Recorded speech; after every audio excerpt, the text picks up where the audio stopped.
Hello, hello, and here we are back at Perfectly Paranormal, episode 154.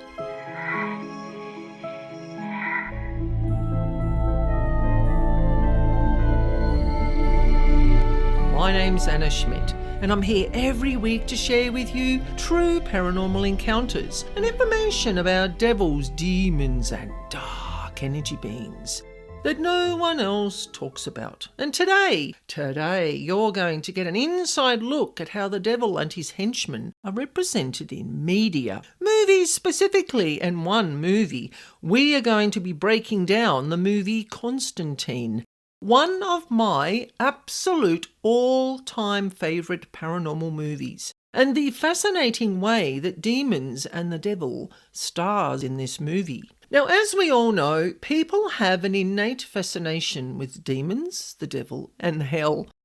I don't know why, but they do. Anything that's unknown, people just want to know about. And there's different levels of curiosity about these things. And most of the time, it's the thrill of the unknown, or what it can possibly offer people, depending on what their motive is. This movie, Constantine, to me, it is a realistic eye-opener for someone living the lifestyle of a paranormal worker. And I know it's based on a graphic novel and it's not real, but the way it's presented actually kind of, in a very Hollywood way, it dramatises the way that people who do paranormal work, who do removing entities from homes, entities from people, exorcisms, all that sort of work. Now, this movie is totally fascinating for people who love the paranormal, and I'm not going to give any spoilers today. We are going to talk about the contents, but not in a spoiler type way, because I don't want to ruin it for people who haven't watched it yet. Now, I'm going to start with the very end of this very popular cult movie from back in 2005. I can't believe it's 20 years old. Seriously, it's just one of those movies that doesn't really age. And I have to say that I found the movie Constantine totally enthralling for many, many reasons. Back in the early days, I'm going to tell you that my little secret here, it was my Bible for understanding how demons work. Because 20 years ago or so, I was new to this and I was doing a lot of spirit work and I hadn't had a lot of interactions in homes or with people with demonic entities. And this gave me a little bit of an eye-opener. A lot of it, I mean, it's Hollywoodized and it's very fiction. But, it is what it is. And I just loved it. So we're going to look at the representations and the interpretations of these demonic entities and their behaviours in this movie. And the way that the devil was represented at the end of this movie has stuck in my mind for at least, 10 or more so years.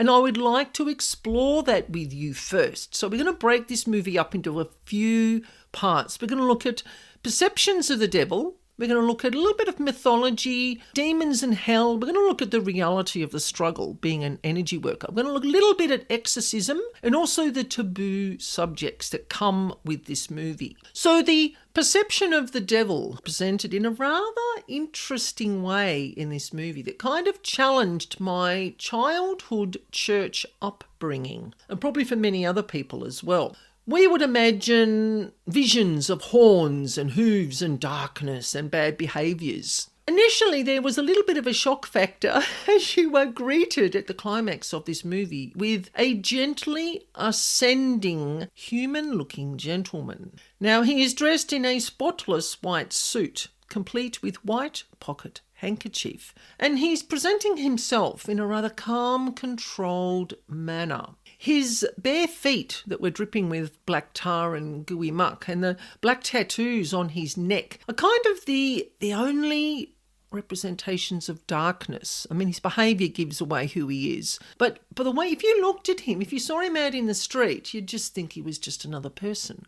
Now, I watched this movie many times to get my head around why the devil was represented in this particular way. Now, this rather astonishing appearance made me curious. What is he up to? Why is he presenting himself that way? And having what they call spiritual discernment I'm always very wary of why energy beings present themselves in certain ways. So it makes me naturally dubious. So the neat suit and the clean appearance, I think, was designed to trick the audience into thinking, oh, he isn't such a bad guy after all. I mean, does the white suit make the devil look less of a threat and more relatable? So it's all about, this is what demons do.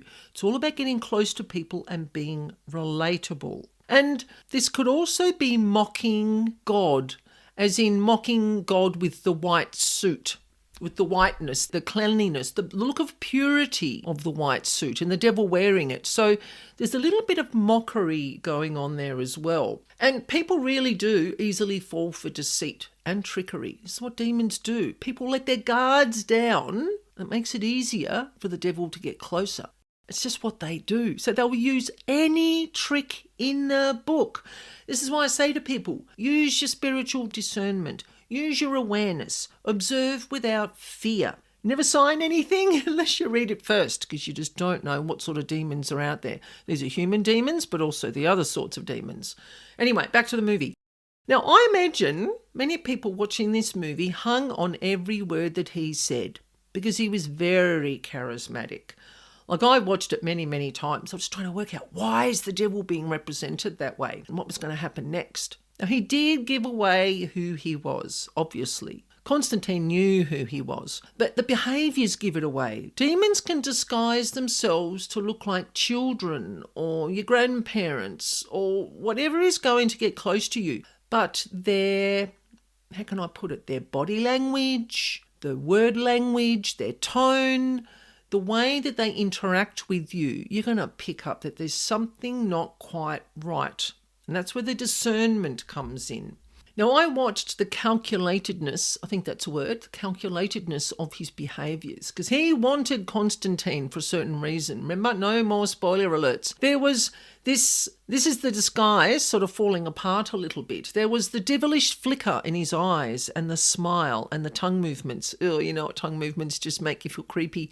I didn't mention it earlier, but there is a strong undertone of suicide in this movie. So if you are triggered, please be aware that it is mentioned multiple times. And if that's going to trigger you, then it's probably not something that you want to watch. So I meant to mention that earlier, but I didn't.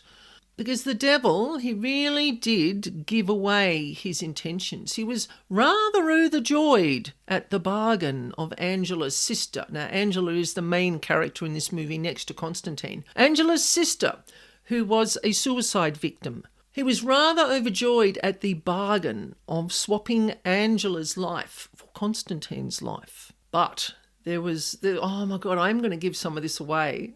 But I can't help it. It's just so fascinating the way this movie worked. He was so in ego, like the devil was so in ego and so excited to get Constantine, because he'd been wanting him for years, because he'd sent many of his henchmen back to hell, and they should have been out in the earth reality doing whatever that they're going to do to us humans. It was so excited to get Constantine that he didn't see Constantine's self-sacrifice until the very last moments of this movie, where, I won't tell you that one, no spoiler alerts there, where the devil exacted his revenge.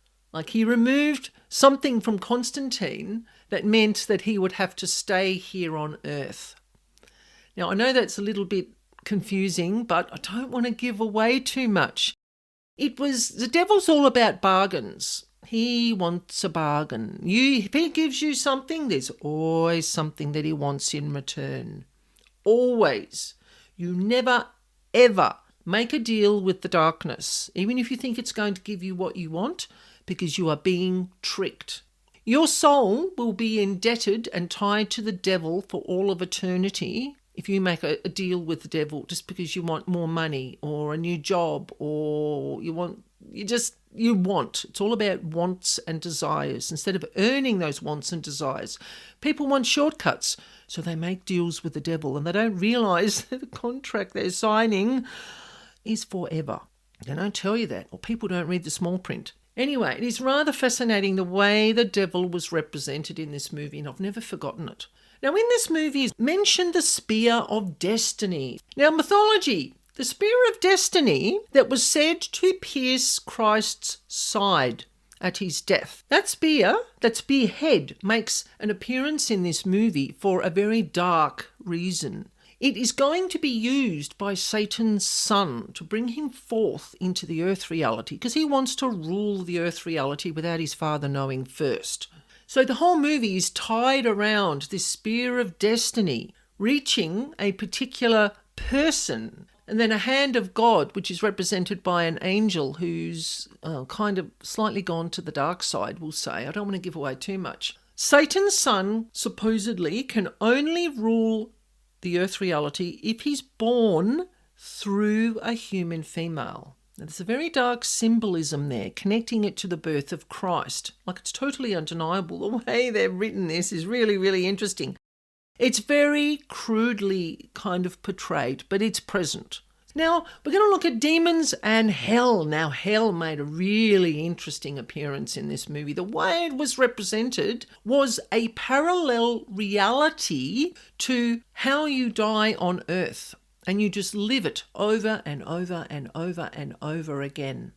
And there's a few different types of demons in this movie. I'm not going to mention all of them, but the ones that stuck out the most in my mind were what Constantine called the soldier demons. Now, they're missing the top halves of their skulls, and they're kind of like these bony creatures that walk around on all fours. And in the top of their skulls, they give you a close-up at one stage. And if you're very big on fire and brimstone, this will be right up your alley. Within the top of these demons' skulls were people writhing. There was just hundreds and hundreds of people writhing around. You couldn't quite see it all, thank goodness, otherwise I wouldn't have watched it. They're just all these people yelling and screaming and writhing around in pain, probably for all of eternity, because of why they're in hell for whatever reason. Now, I don't believe that people go to hell. I believe we all go into the afterlife waiting room, and we have to deal with what we've done in this lifetime before we move on to our next part of our spiritual journey. So that's my understanding. To me, hell is the devil's headquarters. I just see it as a military camp where you've got your soldiers, your privates, your lieutenants, your sub-commanders, legion generals, and the big man himself. They all hang out in hell waiting to be deployed into Earth and probably other places in the universe to do their assignments, whatever they've been assigned to do. Now, the movie Constantine really holds true to the biblical concept of demonic behaviour and their pure hatred for humanity. Like, seriously, they hate us. And there's reasons for that. I've talked about it in other episodes on spiritual warfare and the universal balance. So if you want to have a listen to that, go back and find those episodes in the podcast list. Now, demons really do have a strong hatred, like I said, for humans, but also for people who are the policemen, the religious policemen, you might call it.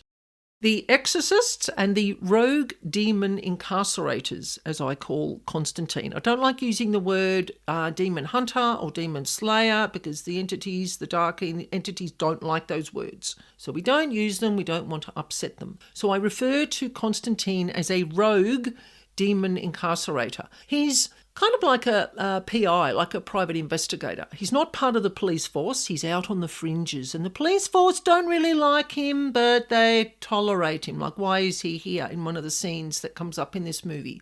Why is he here? But he knew what was going on. The cops have a very surface level understanding of human behaviour and what drives that behaviour sometimes. Sometimes it's demonically related. And this is what Constantine sees as a paranormal worker or what did I call him? A demon incarcerator. I'm going to have to find a better word for that. I can't keep calling him that all through this episode. Now, Constantine, he was rather interesting. He had a couple of instances with suicide, which we're not going to talk about because it'll be another plot spoiler. But he is here because of his psychic awareness. So this is where I was connected to him and going, I'm seeing things similar to what he sees, but obviously not at a Hollywood level. But his psychic awareness of being psychic and from childhood and seeing things on buses and seeing things around him that no one else could see. How do you explain that? A lot of the time you don't. You just keep it to yourself. Otherwise, you're down at the doctor's office and they shove you on pills because they think you're not right in the head. Now, there are people with mental health issues. I'm not saying that medication isn't necessary, but sometimes people's issues are psychic, not medical. Sometimes they're a combination of both, but we're only talking about the psychic side of things today. Now, his psychic awareness kicked off right from childhood. And this is what he took on as his lifelong job, to be a demon incarcerator. And there's a particular reason, but I'm not going to spoil that for you. This movie really does keep the viewers glued to the screen. Like, there's lots and lots of moments of demonic drama, all sorts of different demons flying around, scattering around, made up of all sorts of different beetles. All these different types of entities are really rather fascinating. I find them fascinating. I don't find them frightening at all. And there's lots of really sort of fiery battles that go on. And good, I'll have to say, good always overrides evil. Now, the battles, they're not glamorous, but they're seen through John's eyes. And this is where we're going to get into talking about the real life struggle working as a paranormal worker, a demon incarcerator. Why was I glued to this movie? I can relate to Constantine. Like, I can seriously relate to the mental, emotional struggle that he would go through, being ostracized in society, people not understanding who you are and why you do certain things. And I had someone tell me once that I was the spawn of Satan. That was a local lady that lives here in the suburb that I live in. She was a friend at one stage. And because she comes from a very religious background, I think that what I do kind of freaked her out a bit. But I'm not the spawn of Satan. I'm kind of totally opposite that. I think of myself as working for God. You know, I'm doing the good work. I understand the demonic entities because you need to have that understanding. And then you can move them out of places. You can help people live better lives. So let's look at the reality of the struggle. Now, this movie does to some extent mildly glorify demon hunting. You know, people want the drama. We've talked about paranormal drama before.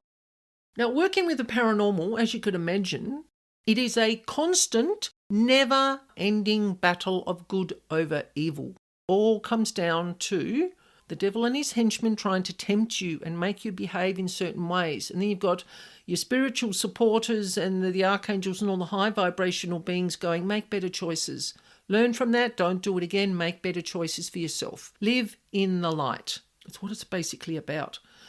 So this movie, you see John living day to day. It gives you a strong sense of the reality of living the lifestyle. Like I always talk about the paranormal lifestyle. It's not a job. It is a lifestyle. Once they see you and you see them, like you're just on their radar all the time.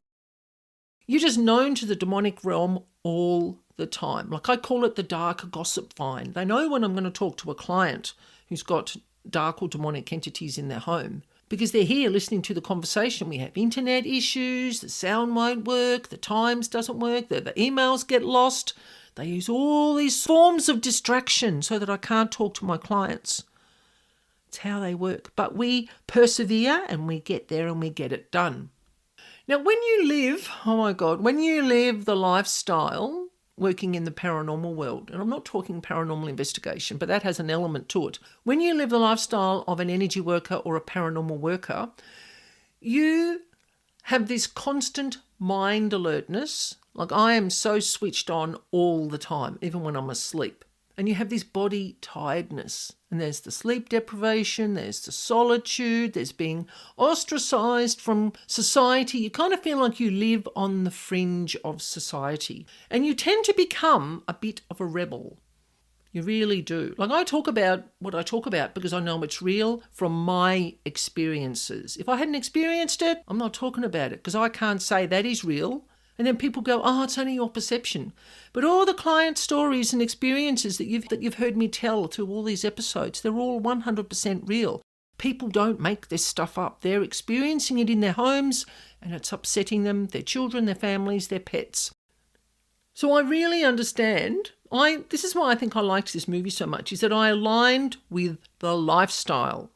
I aligned with the lifestyle of not feeling like you fit in anywhere because you are different.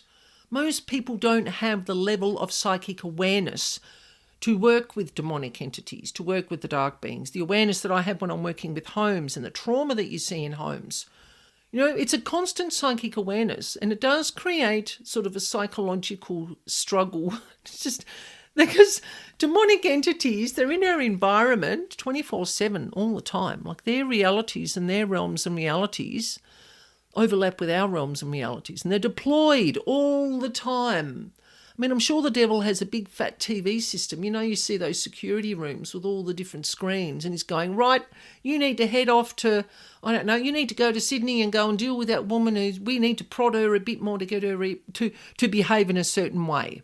And they get deployed. These entities get deployed all the time, like military, like parts of the military. I haven't got the right words, but you know what I mean. So it really is a struggle. It's a struggle to stay sane sometimes, because the psychic awareness really does take a toll on the human body. The human body is not designed to do this sort of work.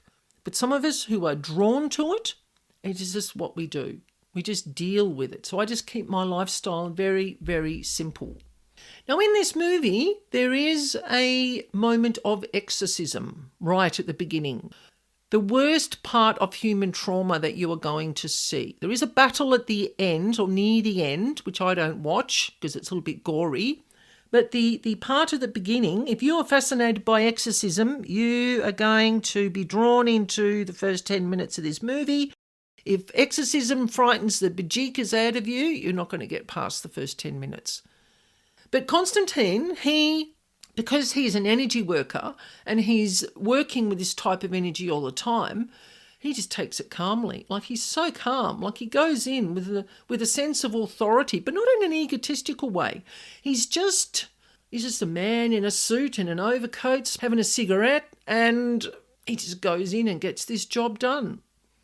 And he walks away. He doesn't wait for thanks. He doesn't need to get paid. He just does it as a service. This is a service for him, and there is a reason why it's a service as well, but I don't want to spoil that for you.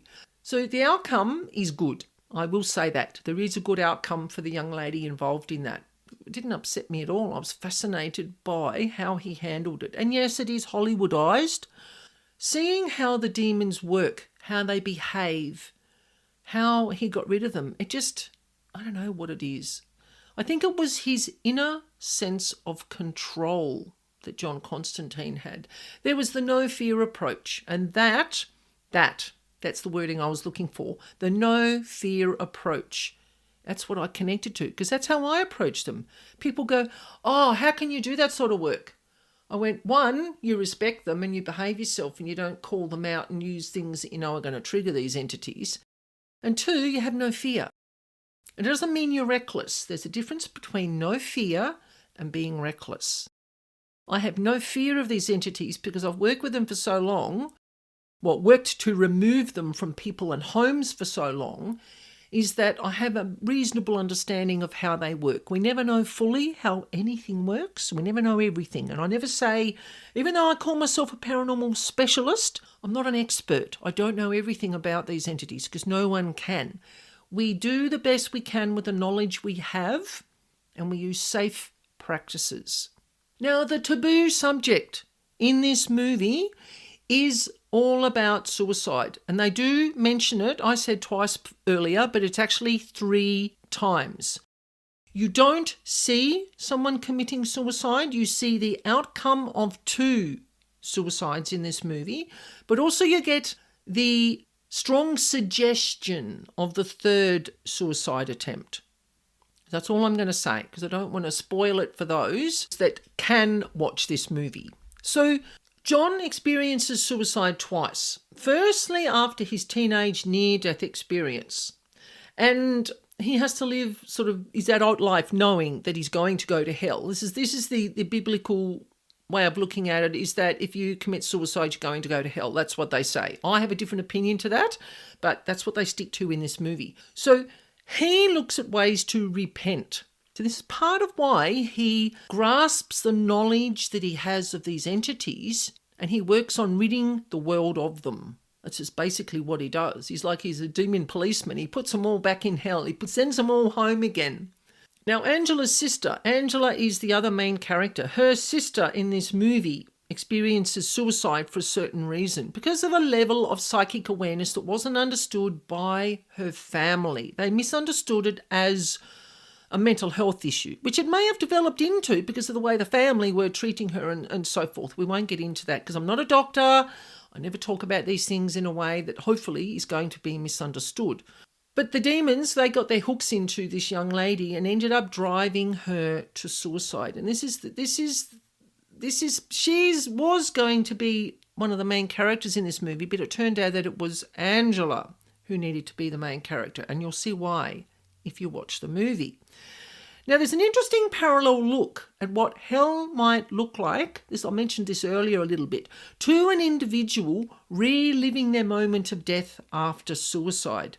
And we see this with Angela's sister, who, through her death, she continuously relives that particular way that she dies.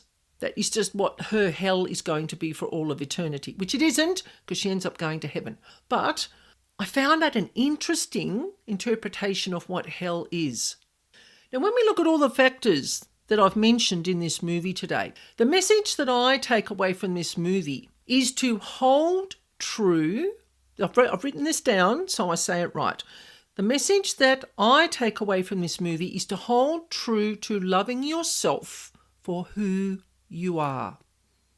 Be truthful, be honest, repent for your wrongdoings. Now, you can go to church and do confession, or you can simply walk up to the person you've had an issue with and say, look, I'm really sorry I behaved that way. Or how about we sit down and talk about our issues?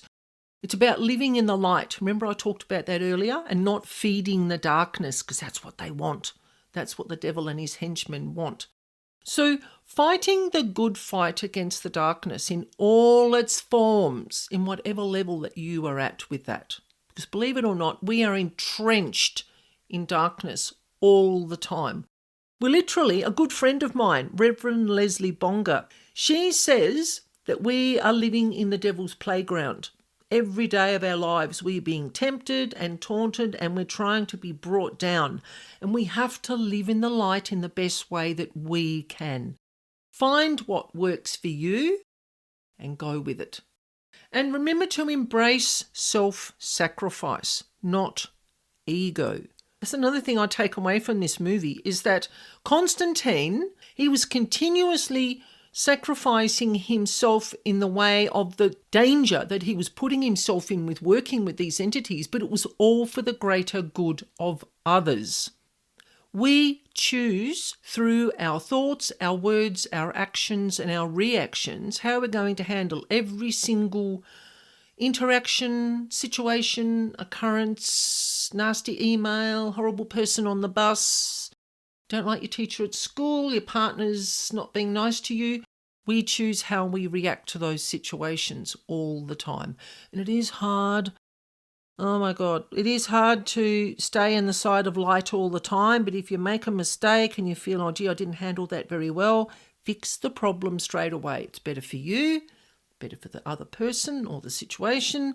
And then the devil is not going to get his hooks into you. You're not going to be feeding the darkness. So what's your favourite paranormal movie? And why has it stuck with you? What is it about it that you remember? What is it about it that you enjoy? Is it a movie that you've bought and watched 100 times? If you want to share with me, I would love to hear about it. You can email me at spiritualbeing44@gmail.com. You'll find that written down in the description box.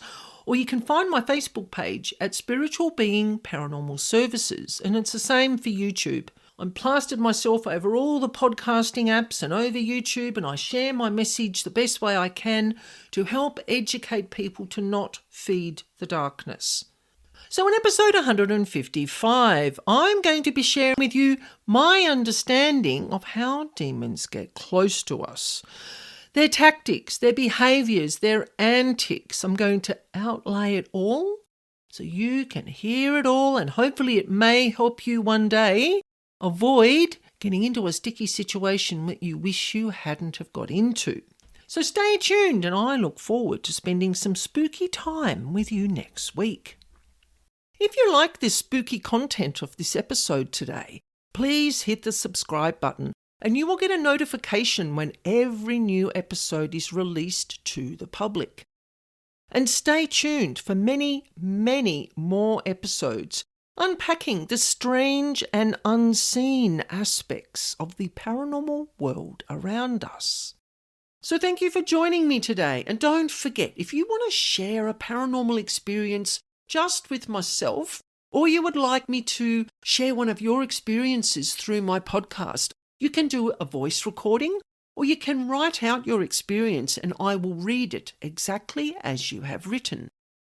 You can email me at spiritualbeing44@gmail.com. And for information on paranormal house clearing, you can visit my website, Spiritual Being. You will find the address in the description box. And I look forward to sharing this spooky space again with you next week. And remember, life is perfectly paranormal.